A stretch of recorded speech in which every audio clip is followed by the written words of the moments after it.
We guide you through how to update old Android photo to latest version.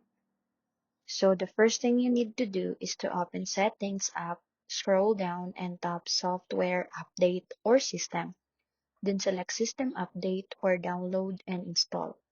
Tap Check for updates, and if a new version is available, hit Download and wait for it to finish. Make sure you're connected to Wi-Fi and have at least 50% battery.